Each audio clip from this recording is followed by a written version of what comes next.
Hey guys, today I'm going to be showing you this full Tang sword which I've made. Firstly, I'd just like to say that I'm not a sword expert, so when I was making this sword I didn't really know what type of sword it is, and I think it's kind of like a one-handed short sword or machete type thing. This sword was cut out and made from an old circular saw blade, and it works really well.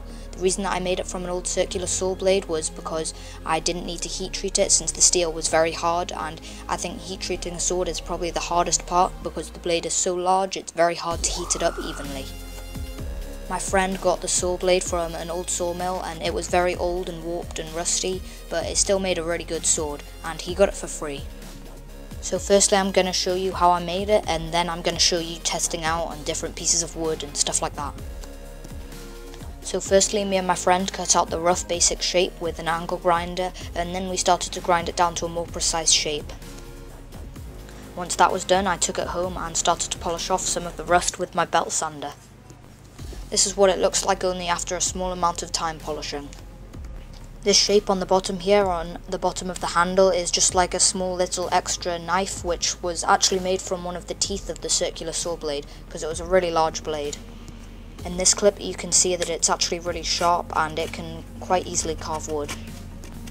I then decided to give the other side a polish up on my belt sander as well, and I'm just using an 80 grit sanding belt, but since the metal is so hard it barely leaves any scratches in the steel.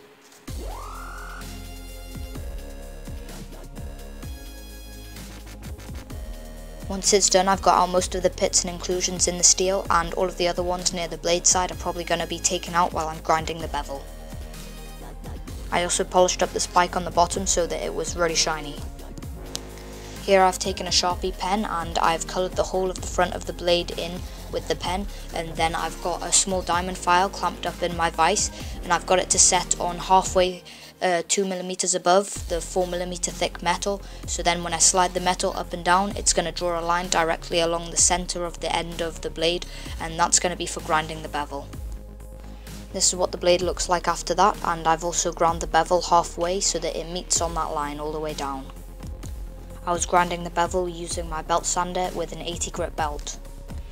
Now I'm grinding the other side of the bevel, and I'm being very careful not to overheat the steel and ruin the heat treatment. I know that I'm done grinding when the two parts of the blade meet in the middle to create a sharp edge. This is what the sword looks like once I've achieved that, and I think it looks quite good so far. Here I'm doing some firework on the spine of the blade, and I really can't be bothered to do it all the way down, but I think it would look quite nice if it did some nearer to the handle. And I'm just doing small circle indents every half a centimetre down, then I'm going to round off the corners and it'll look like a wavy line travelling down the blade. I also did some firework near the very bottom with the little spike. Here I'm trying to use the gas ring on a cooker to temper the handle of the steel so that I can try and drill a hole through it, and I'm just heating it up and then I'm going to let it cool down, and I'm going to do that a few times, being careful not to let any of the heat travel into the blade. After trying a few times, the tempering kind of failed, and I tried a couple of times but I wasn't getting it hot enough on the gas ring, and if I had been able to get it any hotter then I would have been ruining the heat treatment along the blade as well. The reason I was trying to do this was so that I could drill a hole through the handle, but it was still too hard.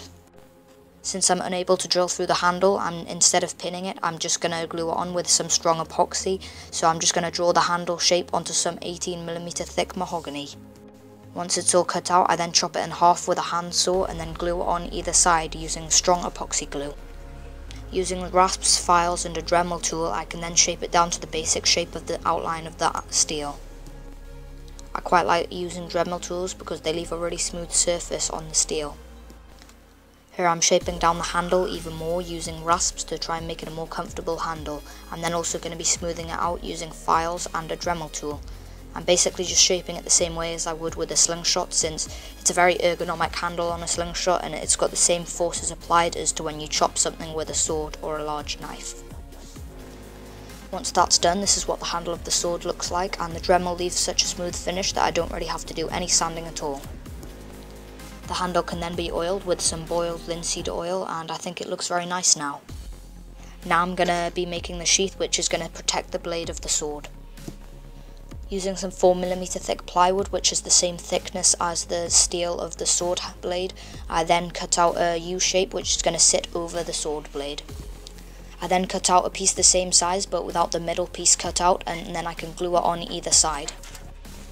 Whilst I'm waiting for the glue to dry on either side of the middle section, I can then slide the knife in and check that it all fits while it's clamping up. Now that I know it fits, I can just leave it to dry. Whilst that's happening, I'm just going to acid etch some words into the knife. I'm going to be acid etching in The Art of Weapons, and I've got a tutorial on how to acid etch on my channel, so you can go and check that out if you want to find out how. The acid etching is very quick, but once I take it off, unfortunately I didn't do it at the right angle and it's very slightly wonky, which is kind of annoying. Now the glue is dried and I can test out how the sheath works. The knife can easily slide into it and the whole of the blade is protected. Also, there's enough friction within the sheath to hold the whole of the sword in place. Now I'm using my belt sander and disc sander just to shape all of the edges of the sheath so that they're level with each other and so that it's curved a little bit and looks a bit nicer. After that's done, it looks quite nice. I've then attached a little bit of stretchy elastic and a piece of leather that will hook over the small blade on the end to protect me from that, and it also helps to hold the knife in place even more. Now the sword is completely finished and it's time to test it out. First testing, just gently chopping against a piece of hard wood.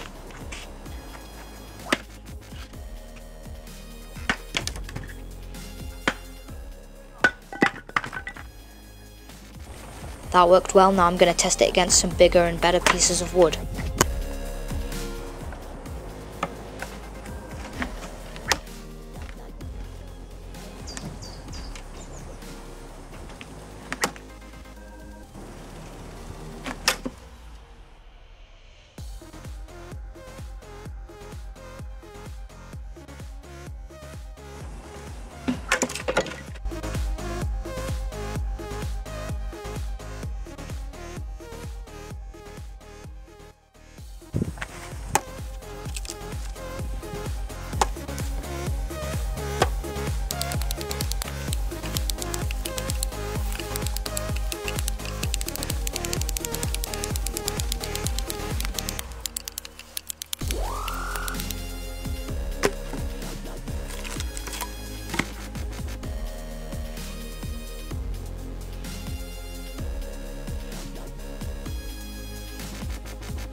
So the sword appears to work really well and I'm very pleased with the results. The steel is so hard that it doesn't get blunted by any of the chopping really, but it's also not so hard that when you chop stuff that's quite hard it doesn't shatter. So thanks for watching guys, I'm really glad that you enjoyed this video. This was my first attempt in a sword, so you can definitely tell me on what I can improve on if you've made anything like this in the past, and I hope that you have enjoyed this video, and if you have, please hit the like button down below. If you like this video, then you're almost certainly going to like some of the other videos on my channel, so subscribe so that you can see when I upload videos like that.